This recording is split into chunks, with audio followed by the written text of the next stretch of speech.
Aunque en el imaginario común se suele pensar que el conocimiento en la antigüedad era escaso o directamente inexistente, lo cierto es que la historia demuestra que esto no es tan cierto. En tiempos de los griegos, la famosísima Biblioteca de Alejandría representaba toda una fuente de información, y no era la única. Por todo el territorio griego se extendían diferentes bibliotecas que en suma contenían la mayor parte del conocimiento del mundo antiguo. Sin embargo, el que existieran estas bibliotecas no significaba que todo el mundo tuviera acceso a estas. Solo los eruditos, nobles y sacerdotes tenían acceso a ella, y aún entre ellos existía una serie de restricciones o filtros, si así se quiere ver, que imposibilitaban a algunos de ellos acceder a cierta información.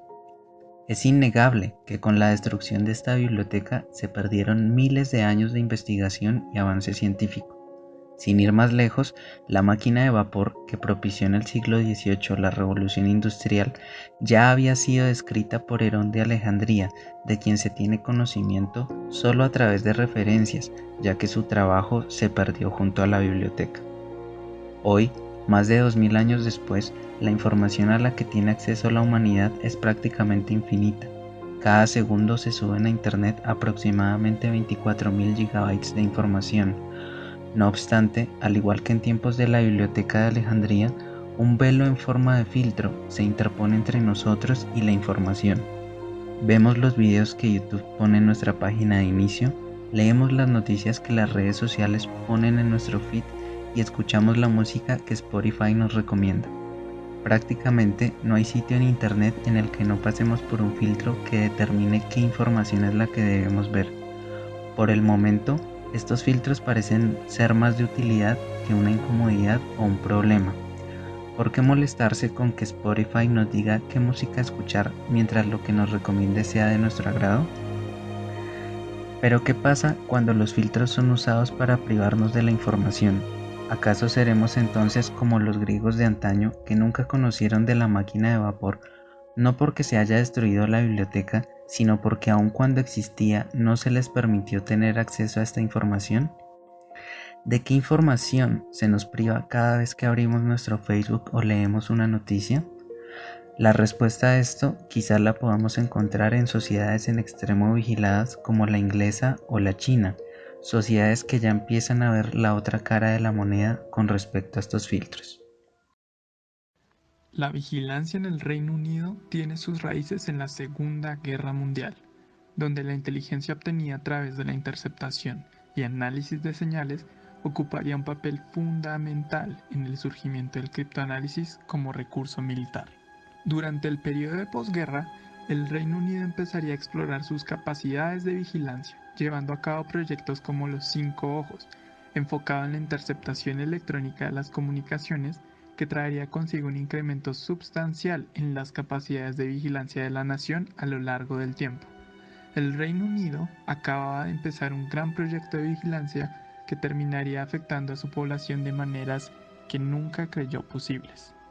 En una serie de reportajes hechos por la prensa en 2013, fue revelada una inmensa cantidad de recolección de datos y de vigilancia por parte de los cuarteles de comunicación gubernamental y la colaboración de la Agencia de Seguridad Nacional de los Estados Unidos.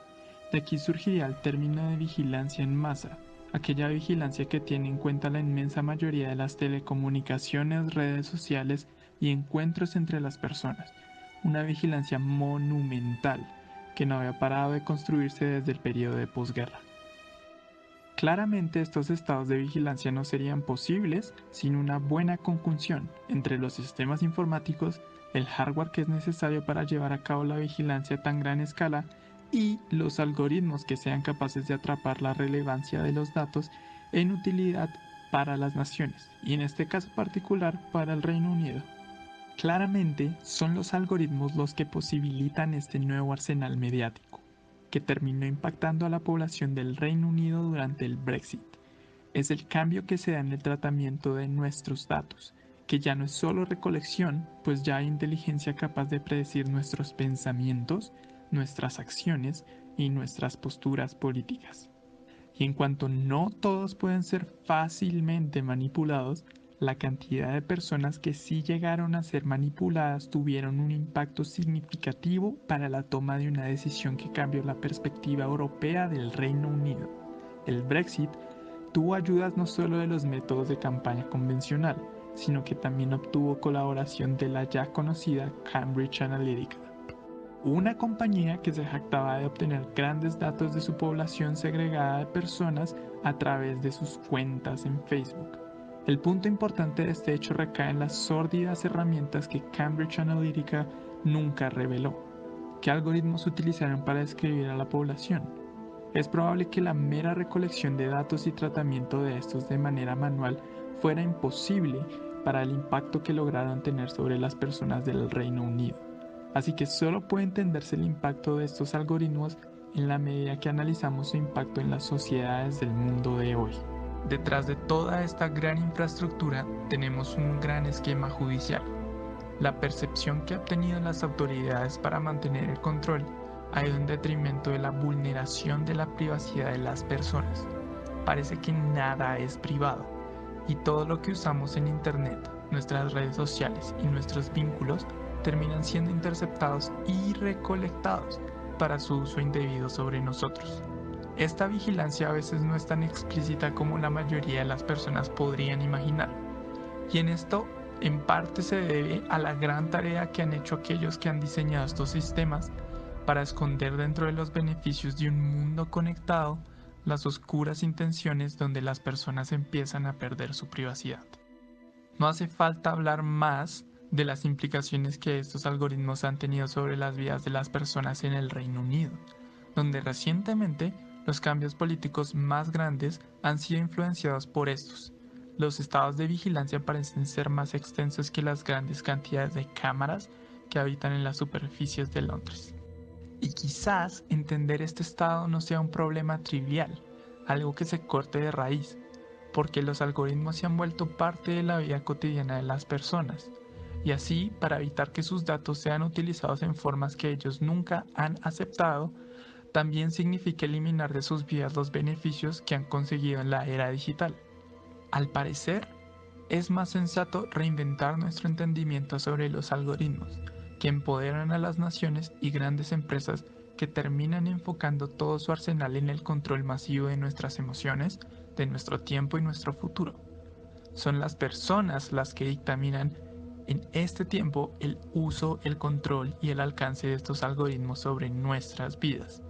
Y aún queda tiempo para regular y determinar el alcance de los algoritmos que ya existen en nuestro mundo. Los algoritmos no son más que herramientas. Las personas no deben caer en el error de pensar que funcionan como magia o como una caja negra, donde su entendimiento no será suficiente para entenderlos jamás. Es necesaria que como comunidad, como humanidad, empecemos a alfabetizarnos en estos grandes esquemas de vigilancia, y el paso más acertado sería a través de la correcta interpretación que tienen los algoritmos sobre el mundo hiperconectado de hoy. Los algoritmos no sirven a nadie más que a nosotros mismos, y aunque estos también terminan moldeando nuestro futuro, somos nosotros los que podemos tomar la decisión de hacerlo parte de nuestra caja de herramientas y colaborador de nuestros proyectos antes que el dictador de nuestra realidad y precursor de nuestro único futuro. Ya que nuestro estado de bienestar no debería encontrarse a expensas de la venta indiscriminada de nuestros datos, con perfiles que puedan usarse para fines económicos y políticos, las personas deben aprender a convivir con los algoritmos como herramientas para alcanzar nuevos estados de bienestar sin sacrificar su propia autonomía y privacidad. Las naciones no están conformadas solo por aquellos que controlan y legislan, sino por aquellos que auditan y que forman una parte integral de las decisiones. El estado de vigilancia debe ser restringido y controlado por las personas a las que se interceptan y no por las vagas leyes que permiten su abuso. El Reino Unido es un claro ejemplo y un gran epicentro para que las personas empiecen a entender el papel que toman los algoritmos en su entorno y cómo pueden ser capaces de cambiarlos, de reformarlos y de restringirlos para hacer de ellos las herramientas que siempre debieron ser, antes de convertirse en los jueces de nuestras acciones y los dioses de nuestras vidas.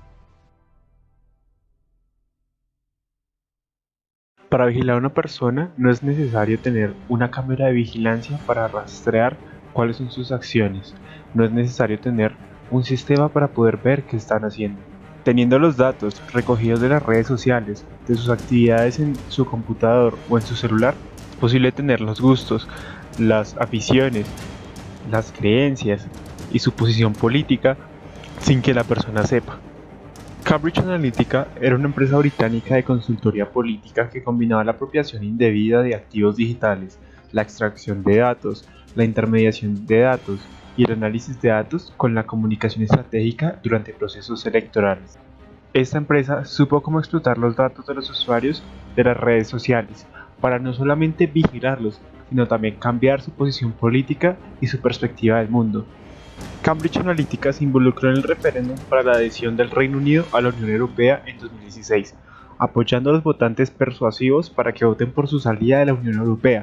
Los artículos de Carol Cadwalladr en los periódicos The Observer y The Guardian, publicados respectivamente en febrero y mayo del 2017, Cambridge Analytica había influido tanto la opción Brexit Vote Leave en el referéndum para la adhesión del Reino Unido a la Unión Europea en 2016, como en la campaña presidencial de Trump en Estados Unidos en 2016, siendo clave el respaldo de Robert Mercer a Donald Trump. No se informó a las autoridades electorales del Reino Unido de ninguna contribución de campaña, en efectivo o en especie, por parte de Cambridge Analytica. Tanto Cambridge Analytica como Live.eu se negaron a comentar sobre cualquier donación de servicios. El 23 de marzo del 2018 se informó que una ex empleada, Brittany Kaiser, quien fue exdirectora de desarrollo de negocios de la empresa, reveló que la empresa engañó al público y a los parlamentarios sobre sus vínculos con Live.eu. El análisis de los datos que habían sido proporcionados por el Partido de la Independencia del Reino Unido dijo que sentía que había mentido al apoyar la línea de la compañía de Cambridge Analytica de que había hecho ningún trabajo remunerado o no remunerado para Live.eu. Al día siguiente se informó de que la empresa afirmaba que podría afectar el resultado del referéndum y que había elaborado un documento de 10 páginas titulado Grandes soluciones de datos para el referéndum de la Unión Europea, que afirmaba que podría señalar a los que apoyaban el Brexit entre los votantes, los donantes, los políticos y los periodistas.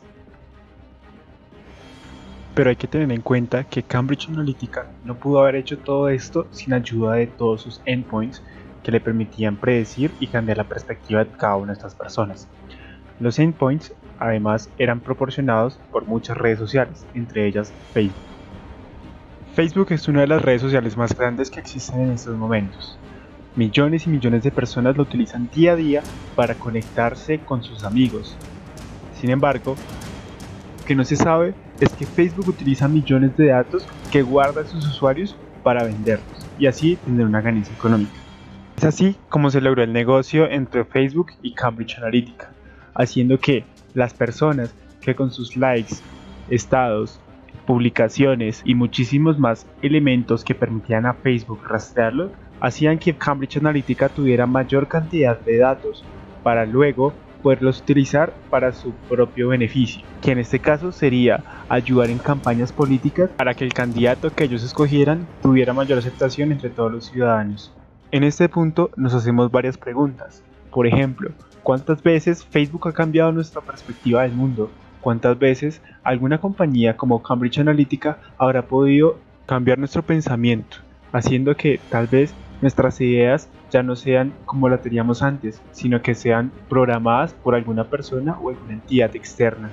Esto nos hace pensar que tal vez nuestras decisiones que tomamos en estos momentos, decisiones tal vez de compras, decisiones políticas, creencias, tal vez hayan sido implantadas por alguna otra entidad, por algún otro ente, por alguna otra persona, que quiere que pensemos tal cosa, que quiere que pensemos tal otra. Y tal vez dejamos de pensar nosotros mismos y permitimos que otros piensen por nosotros. Por otro lado, la vigilancia puede ser muchísimo más fácil de realizar, porque con solo subir una publicación ya tendríamos muchísimos datos. Por ejemplo, tendríamos ubicación, hora, personas con las que estuve, y todo esto haría que la vigilancia como la conocimos llegue a otro nivel. Ya no sería únicamente poder ver en cámaras y poder seguirnos en cámaras. Podrían por medio de algoritmos saber con quién estuve, qué hizo esa persona con la que estuve y esa persona con quién tuvo contacto. Curiosamente, este algoritmo ya lo realiza Facebook. y fue con el que Cambridge Analytica logró obtener todos los datos para lograr elegir un presidente. Este algoritmo se trata de recoger la información de un solo usuario, conectar a ese usuario con otros usuarios y así ir agrandando la red de usuarios hasta llegar a obtener aproximadamente la información de millones y millones de personas. El modelo de negocio de Facebook es poderosamente estructurado, ya que las personas que llegan a inscribirse en la red social llegan por pura presión social. Si una persona en la actualidad no llega a tener Facebook, es considerada una persona que no puede conectarse con las demás personas, una persona que no puede llegar a disfrutar el mundo entero, que no puede volver a ver a sus amigos, porque una persona sin Facebook es una persona completamente aislada del mundo. Y no es necesario ir más allá de nosotros. Nosotros necesitamos cada día Facebook. Tal vez no lo utilizamos tan rutinariamente como lo hacen otras personas, pero posiblemente lo utilizamos bastante como para que la red social conozca lo suficiente de nosotros, para que la red social sepa lo que somos nosotros, para que la red social sepa qué hacemos, con quién estamos, con quién discutimos, con quién hablamos más, cuáles son los temas preferidos que tocamos nosotros, cuáles son las prendas que más nos gustan, cuáles son las personas que más amamos, cuáles son las personas que más odiamos, para de esta forma lograr conocer a los usuarios más de lo que ellos se conocen a sí mismos. Y aquí es cuando yo les hago la pregunta: ¿ustedes en realidad se conocen tanto como Facebook los conoce a ustedes? ¿Ustedes se conocen tanto como Google los conoce a ustedes? ¿Y será que lo que creen es realmente lo que creen? ¿O será que alguna compañía como Cambridge Analytica insertó ese pensamiento para que ustedes pudieran creer lo que ellos querían que creyeran? Puede que sean preguntas fuera de lo común, pero son preguntas que puede que cambien nuestra vida de aquí en adelante. Otro problema asociado a los filtros es la cantidad y el tipo de información necesaria para que estos funcionen. Para que un sistema de filtrado de usuarios, como el que usó en su día Cambridge Analytica, pudiera funcionar, se necesita de una enorme cantidad de información, tanto de tipo pública como privada. Y es que, como se mencionó anteriormente, Cambridge Analytica no hubiera podido hacer nada si no fuera por la información que le suministró Facebook. Pero ¿cómo es que una compañía como Facebook puede ofrecer nuestros datos sin que se lo hayamos autorizado? Muy pocas personas estarían dispuestas a compartir su información privada con terceros. Entonces, ¿cómo es que estas empresas consiguen esta información si la mayoría de personas no está dispuesta a brindarla? La respuesta a esta pregunta es paradójica, ya que aunque la mayoría de nosotros no está dispuesto a entregar esta información, en la práctica somos nosotros mismos quienes les suministramos toda la información que necesitan. Cada vez que navegamos en Internet, cada vez que instalamos un programa en el computador o una aplicación en nuestro smartphone, estamos aceptando una serie de acuerdos que muy pocos de nosotros estamos dispuestos a leer. De hecho, varias encuestas realizadas durante los últimos años apuntan a que más del 90% de las personas acepta este tipo de acuerdos sin leerlos. Y es que no hay manera de hacerlo. La mayoría de estos acuerdos son documentos extremadamente extensos, escritos en letra pequeña y repletos de tecnicismos y eufemismos que tienen como finalidad confundir al lector. Esta práctica se realiza precisamente con el fin de que el usuario no quiera leer estos documentos y finalmente termine aceptando acuerdos leoninos que ponen en clara desventaja al usuario. Aun si nos tomáramos el trabajo de leer juiciosamente estos documentos, al final nos encontraríamos en una encrucijada, y es que si no aceptamos estos acuerdos, se nos negarán todos los servicios a los que pretendíamos acceder, de manera que o aceptamos que accedan a nuestra información personal para usar el servicio en que estemos interesados, o en su defecto tendremos que buscar otra manera de acceder a dichos servicios. Que dicho sea de paso, en muchos casos es imposible, ya que muchas plataformas no tienen ninguna competencia que ofrezca servicios de igual calidad y sin obligarnos a entregar nuestros datos. Aunque todo esto suene bastante desesperanzador, aún no se ha perdido la batalla. Cada vez son más las personas y organizaciones que luchan por los derechos de los usuarios y a la fecha han logrado grandes avances. Por ejemplo, en 2018 se declaró ilegal el régimen de vigilancia masiva en Reino Unido. Después del escándalo de Cambridge Analytica, Facebook realizó algunos cambios en su política de privacidad y en Europa y Estados Unidos actualmente se están llevando a cabo reformas en materia de privacidad y huella en Internet.